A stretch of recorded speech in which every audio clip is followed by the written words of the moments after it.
The Britain's Got Talent studio carried its familiar Wednesday afternoon energy as Simon Cowell settled into his judge's chair for what he anticipated would be another routine day of auditions.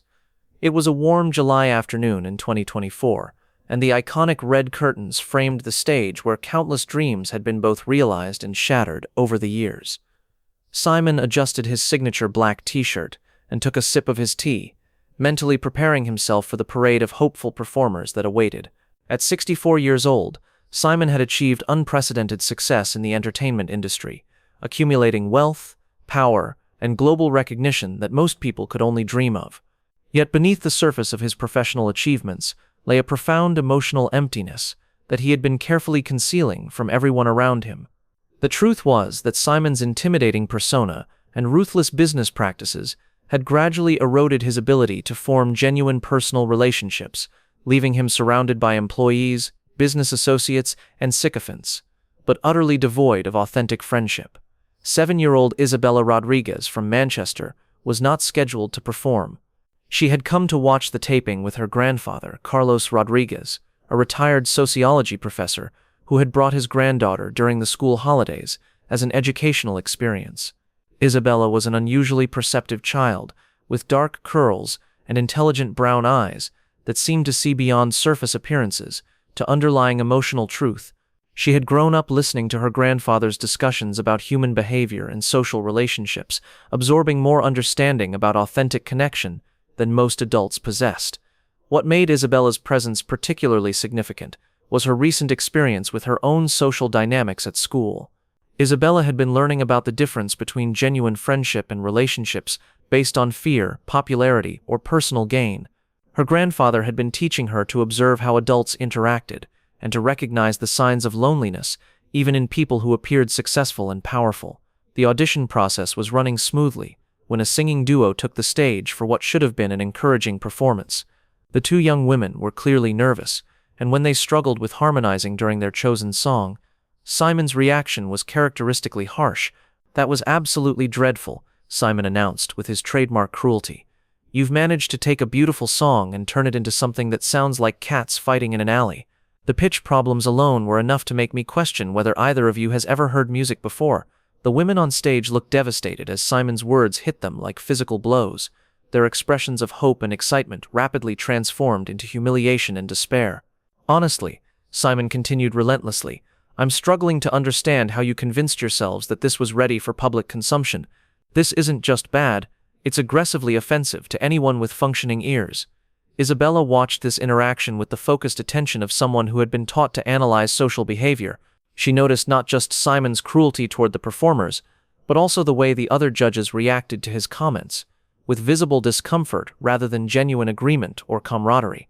As Simon prepared to deliver what appeared to be a final crushing blow to the already devastated performers, Isabella stood up in her seat and called out in the clear, penetrating voice that only small children possess, "Mr. Simon! Mr. Simon!"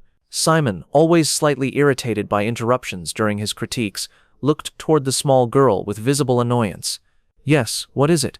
Isabella looked directly at Simon with those intelligent brown eyes and asked with the devastating directness that only children possess, "Why don't you have any friends who actually like you?" The studio fell into complete, shocked silence. The question hung in the air like a psychological diagnosis that couldn't be ignored. Simon felt as though he had been struck by a truth so accurate and painful that his entire emotional defense system froze in response. This 7-year-old had somehow identified the most profound emptiness in his life with startling precision. Simon's face went completely blank as he struggled to process what this child had just asked him. His mouth opened and closed several times, but no words came out. The question had hit him so directly in his deepest wound that his ability to respond had temporarily shut down entirely. Simon started, then stopped, completely unable to formulate any kind of response to being asked about his fundamental lack of genuine human connection. Isabella, with the innocent persistence of childhood, continued her observation. "Because I've been watching how the other people here talk to you, and they seem scared of you, not like they enjoy being around you, and that's not how real friends act with each other."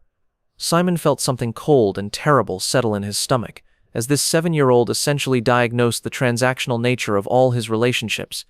Her ability to distinguish between authentic friendship and professional obligation was devastating. "Isabella," her grandfather called from the audience, recognizing that his granddaughter had stumbled into territory that might be emotionally explosive. But Isabella continued with the relentless honesty of childhood. "My grandpa taught me that real friends are people who want to spend time with you even when you can't give them anything, and who aren't afraid to tell you when you're being mean because they care about helping you be better." Simon remained frozen as this child essentially outlined everything that was missing from his personal relationships. The idea that friendship required mutual care rather than fear or benefit was a concept that felt completely foreign to his adult experience. And, Isabella added with the practical wisdom of youth, real friends laugh with you, not just when you say something they think you want them to laugh at. Simon felt his hands begin to tremble as this 7-year-old identified the performative nature of the laughter and agreement he received from those around him. Her observation that his social interactions were based on intimidation rather than genuine affection was unbearably accurate. The audience watched in growing amazement as Britain's most powerful entertainment figure seemed to be completely paralyzed by a child's innocent question about friendship. "Mr. Simon," Isabella continued, "do you ever feel lonely even when there are lots of people around you?" The follow-up question was somehow even more devastating than the original inquiry. Simon felt tears beginning to form as this child essentially asked him to acknowledge the profound isolation that he had been carrying for years while surrounded by colleagues and employees. Simon attempted again, but found himself completely unable to speak as the full weight of his emotional emptiness crashed over him. Isabella's next observation revealed the depth of her understanding about human relationships. "Because my grandpa says that when people are mean to others all the time, it usually means they don't have anyone who loves them just for who they are, and that makes them angry and sad inside." Simon felt his composure crumbling entirely as this 7-year-old connected his cruel behavior to his lack of authentic relationships. Her suggestion that his meanness stemmed from emotional isolation was devastatingly accurate. "Isabella," Simon finally managed to whisper, "what makes you think I don't have real friends?" Isabella's answer was delivered with the matter-of-fact tone of someone sharing obvious observations.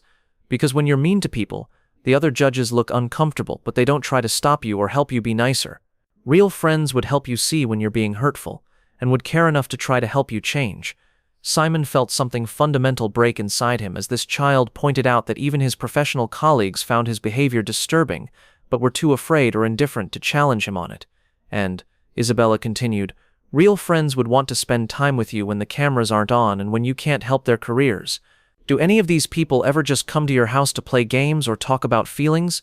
Simon stared at this remarkable child who had somehow identified that his entire social world was built around professional transactions rather than personal affection. The idea of someone wanting to spend time with him purely for enjoyment felt completely alien. "Isabella," Simon asked, his voice breaking, "what would someone like me need to do to have real friends?" Isabella's response revealed her grandfather's influence on her understanding of human relationships. "Grandpa says that friendship starts with being kind to people even when you don't have to be, and with caring about other people's feelings as much as you care about your own." Simon felt the full impact of this child's wisdom. This 7-year-old was essentially telling him that his lack of empathy and consideration for others had created the very isolation he was suffering from. And Isabella added with the hope that characterized childhood, "You'd have to stop being scary, and start being someone that people want to be around when they're not required to be around you." Simon looked at this incredible child who had somehow managed to both diagnose his loneliness and prescribe a path toward authentic connection, and felt overwhelmed by the possibility that change might be achievable. "Isabella," Simon said, tears now flowing freely, "do you think it's possible for someone who has been alone for a long time to learn how to be a real friend?" Isabella nodded with the confidence of someone who believed in human potential. "Grandpa says that everyone can learn to be a better friend if they really want to, and if they practice caring about other people's happiness as much as their own success." The remainder of that day's auditions became an exercise in attempting to implement Isabella's advice. Simon's critiques became more considerate, and he made visible efforts to connect with his fellow judges, as people rather than just professional colleagues. When the episode aired 6 weeks later, it became one of the most watched and emotionally impactful segments in the show's history. Isabella's question about friendship and Simon's frozen response sparked international conversations about celebrity isolation, authentic relationships, and the emotional costs of building success on intimidation rather than connection. More importantly for Simon personally, the encounter with Isabella became a catalyst for examining and rebuilding his approach to human relationships. "Isabella didn't just point out that I was lonely," Simon would later say in interviews. "She helped me understand why I was lonely.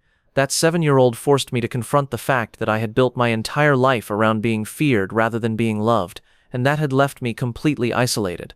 The conversation led Simon to begin therapy, focused on developing authentic relationships and to gradually separate his personal interactions from his professional power dynamics. 6 months later, Simon invited Isabella and her grandfather back to the show. Isabella was curious to see if Simon had learned how to make real friends. "Do you have any real friends now?" Isabella asked with the same directness that had characterized their first meeting. Simon smiled, and for the first time in years, his expression seemed genuinely warm rather than strategically charming. "I'm learning how to be a real friend, Isabella. You taught me that I had to become someone worth being friends with before I could expect others to want genuine friendship with me." Isabella beamed with satisfaction. "Good. Grandpa says that the best friendships make everyone involved feel happier and more like themselves." The story became a landmark moment in discussions about celebrity isolation, authentic relationships, and the courage required to build connections based on mutual care rather than professional advantage.